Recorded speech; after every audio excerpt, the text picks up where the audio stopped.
मेरे साथ यहाँ पर प्रधान जी है। प्रधान जी, चुनाव कांग्रेस का पूरा मेला लगा हुआ है, क्या आपको लगता है कि इस बार कांग्रेस रिपीट करेगी? प्लीज बोलिए। देखिए, वर्तमान के हालात ऐसे, राजस्थान सरकार में पिछले दिनों जिस तरह के कार्य हुए, अशोक गहलोत जी की जो कार्यशैली है, उन्होंने चाहे नोटबंदी का समय था, चाहे कोरोना काल का था, या राजनीतिक में एक आने वाले भूचाल में जिस तरह से उन्होंने प्रबंधन किया, उससे उन्होंने अपनी कार्य क्षमता को प्रदर्शित किया। और साथ ही इन दिनों में जब अब राज्य का काम करना चाहिए, उन्हें समय मिला, तो उन्होंने जिस तरह की योजनाएं सर दी हैं आमजन को, उससे आमजन की कल्याणकारी योजनाओं से गांव ढाणी कस्बे में जो आदमी बैठा हुआ है, जो अंतिम छोर का व्यक्ति है, वो ये चाह रहा है कि किस तरह से अशोक गहलोत को दोबारा राजस्थान का मुख्यमंत्री बनाया जा सके। पार्टी अपना एक स्थान रखती है, लेकिन राजस्थान में अशोक गहलोत के नाम पर लोग मतदान करने की मंशा रखते हैं। हमने भी दूसरे दलों में घूम के आ गए, लेकिन अशोक गहलोत के जब काम देखे तो हमने कि वहीं चलो या ठीक है। तो हम भी पिछले दिनों से कांग्रेस में काम कर रहे हैं, अशोक गहलोत के लिए काम करना चाहते हैं। तो आपको लगता है कि कांग्रेस रिपीट करेगी, जैसा कि आप कह रहे हैं? एक सवाल बहुत बड़ा आपसे मैंने पहले भी किया, ओबीसी जनगणना को लेकर बात की जा रही है, 27% आरक्षण की बात की जा रही है, 6% और अतिरिक्त जो मूल ओबीसी है उसके लिए भी बात की जा रही है। कांग्रेस का जो विजन है 2024 के चुनाव में भी दिखेगा और 23 में भी दिखेगा। अशोक गहलोत जी ने जो अपने कार्य किए, उन सबको उन्होंने प्रदर्शन कम किया है और उनका सही लाभ सभी व्यक्ति को मिले, उसका काम करने का प्रयास किया।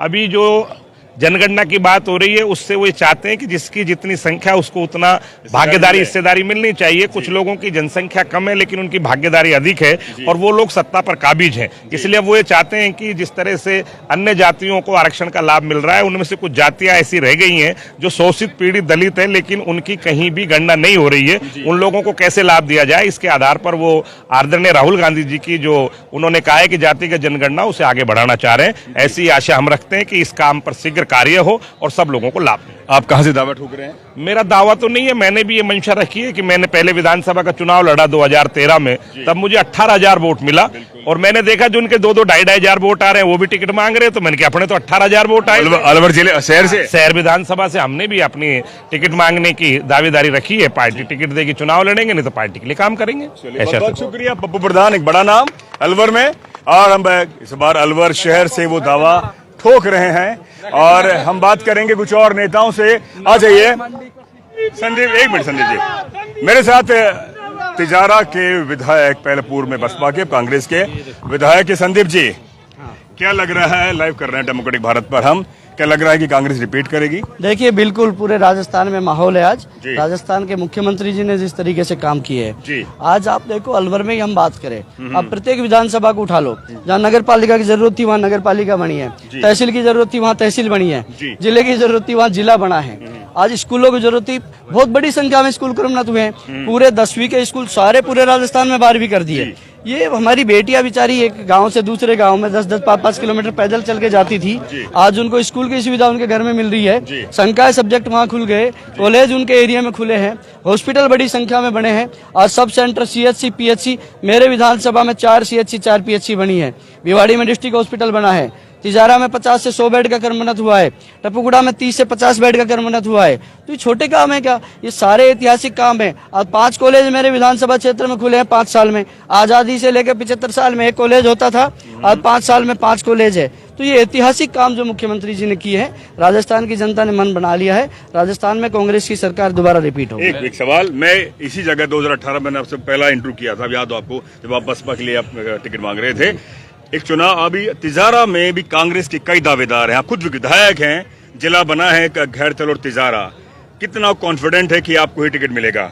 देखिए, टिकट का पार्टी का निर्णय होगा, पार्टी का हाईकमान।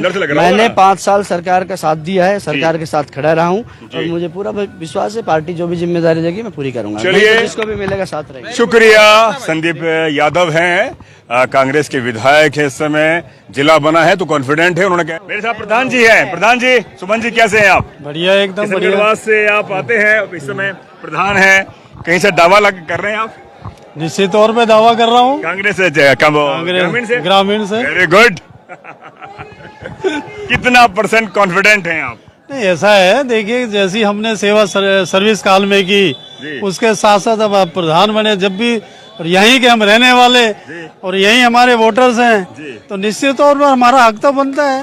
लेकिन कांग्रेस के अंदर आपके ग्रामीण से वो विधायक हैं जो मंत्री भी हैं, समाज कल्याण मंत्री हैं और उनके साथ एक बड़ा परिवार है कांग्रेस का, तो मुझे लगता है कि वो ज्यादा ताकतवर है। उनका जो दायरा है उस दायरे को थोड़ा सा किनारा करके आप जगह बना सकते हैं।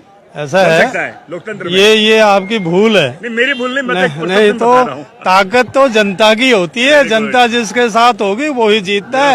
ये कुछ नहीं रखा कि आप मंत्री हो या संतरी हो, 2 मिनट में बनता है आदमी, इसलिए ऐसा कुछ नहीं है। दे देंगे पैसे, लाइव चल रहा है। इसलिए आपको हम कह रहे हैं ताकत हमेशा जनता की होती है और जनता के साथ आपका समर्थन जनता करेगी तो निश्चित तौर पर आपकी विजय हासिल होगी। चलिए, बहुत बहुत शुक्रिया। सुमन जी दावा ठोक रहे हैं ग्रामीण से। मेरे साथ साफिया जी जुबेर हैं। मैडम नमस्कार, मैं डॉक्टर महेश वर्मा, डेमोक्रेटिक भारत पे लाइव कर रहे हैं।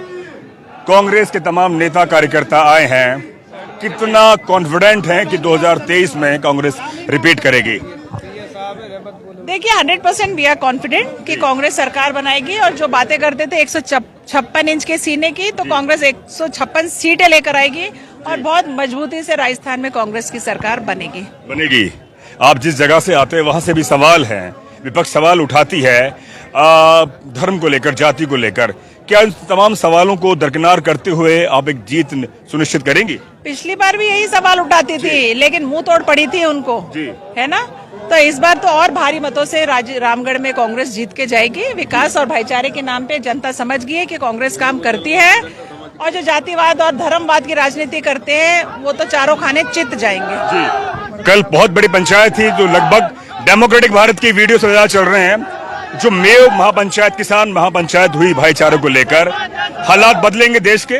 बिल्कुल बदलेंगे और बदल रहे हैं। उसी के तहत कर्नाटका में इतनी भारी जीत कांग्रेस ने दर्ज करी है, हिमाचल में हम जीते, अब छत्तीसगढ़ और राजस्थान इसकी बारी, और मध्य प्रदेश की तीनों जगह कांग्रेस भारी मतों से जीत के आएगी और 2024 में बहुत बढ़िया तरीके से केंद्र में कांग्रेस की सरकार बनेगी। रामगढ़ से आपके जो परिवार है, जुबेर साहब, आप जो परिवार है, तकरीबन 40 साल से किसी ने दावा इतना ठोका नहीं था, लेकिन इस बार कई नाम सामने आए हैं कांग्रेस के। क्या आपको लगता है कि हाँ, लोकतंत्र में नाम आने चाहिए और लड़ना चाहिए? बिल्कुल नाम आने चाहिए, क्योंकि राजनीति में आदमी प्रयास करता रहता है। चुनाव लड़ते हैं, कोई सरपंच होता है, फिर प्रधान बनता है, फिर सोचते हैं मैं आगे बढ़ूं।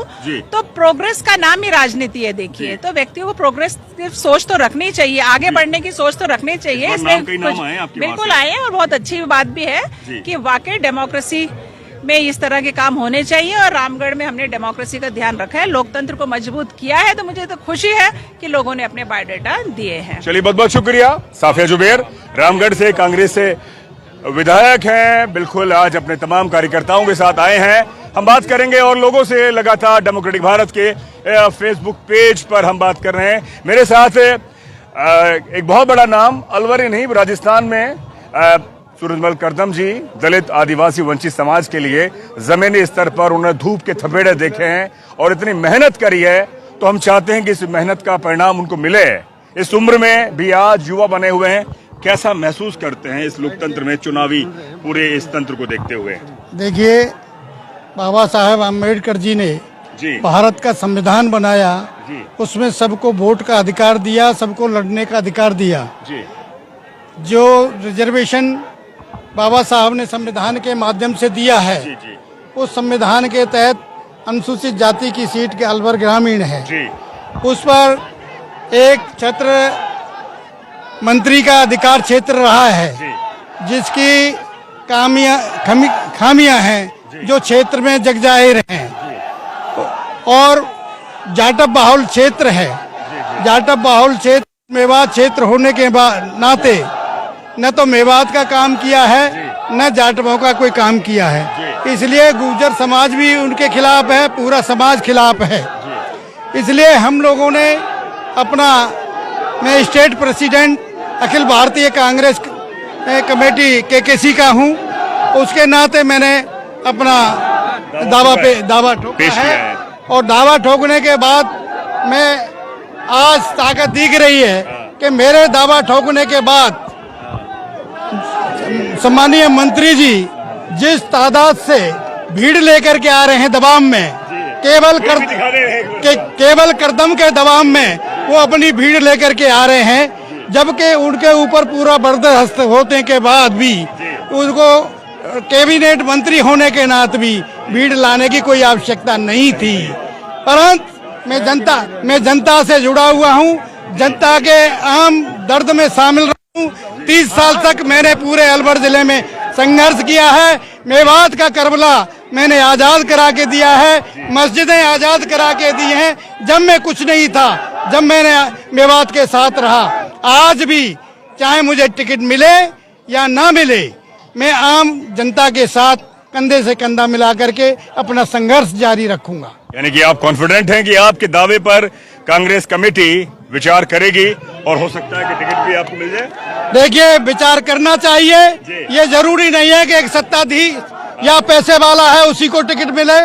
जो सही मायने में ईमानदारी और वफादारी से क्षेत्र में काम कर रहा है उसको टिकट मिलना चाहिए, और जिसने लंबे समय तक संघर्ष किया है उसको भी कांग्रेस कमेटी को अपने ध्यान में रखना चाहिए, रख करके टिकट देना चाहिए।